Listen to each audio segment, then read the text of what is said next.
নমস্কার বন্ধুরা। কাল ছিল ফলারিনী অমাবস্যা, তাই জন্য সকালে মায়ের পুজো দিয়েছি। কিন্তু বেলার দিকে হঠাৎ করেই বন্ধুরা মিলে প্রোগ্রাম করলাম, চল যাব বড় মার কাছে। তার সেইভাবেই বেরিয়ে পড়েছিলাম। হয়তো মা ডেকেছিল, তাই জন্যই যেতে পেরেছি মায়ের কাছে। চলেও এসেছি নৈহাটিতে। কালকে ওয়েদারটাও এত ভালো ছিল, হালকা হালকা বৃষ্টি পড়ছিল, আর আমাদের একটুও ক্লান্তি বোধ হচ্ছিল না জানেন, মায়ের কাছে যাব বলে। ডালা কিনে পুজোর লাইনে যখন যাচ্ছি তখন প্রচুর ভিড়। লাইন সেই চলে গেছে ফেরিঘাট অবধি। ওই যে বললাম, আমাদের মধ্যে একটুও ক্লান্তিবোধ লাগছিল না যে এতখানি লাইন দিয়ে মায়ের কাছে পুজো দিতে আসতে হবে।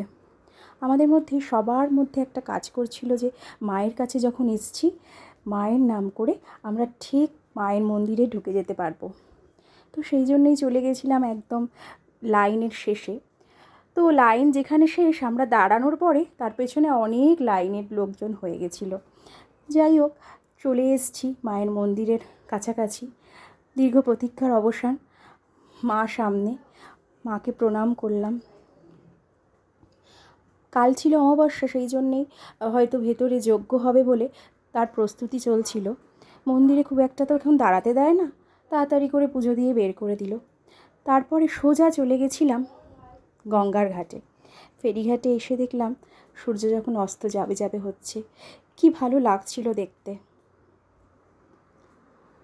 তারপর ভোলে বাবার মন্দিরেও গেলাম, আর মা ব্রহ্মময়ীর ওখানে একটু দর্শন করে নিলাম। সন্ধে হয়ে এসেছিলো, ভাবলাম এখানে একটু প্রদীপও জ্বালিয়ে নেব। তারপরে পুজো করে এবার ধীরে ধীরে বাড়ি ফেরার পালা। চলে এলাম বাড়ি। আজকের মতো সবাইকে টাটা।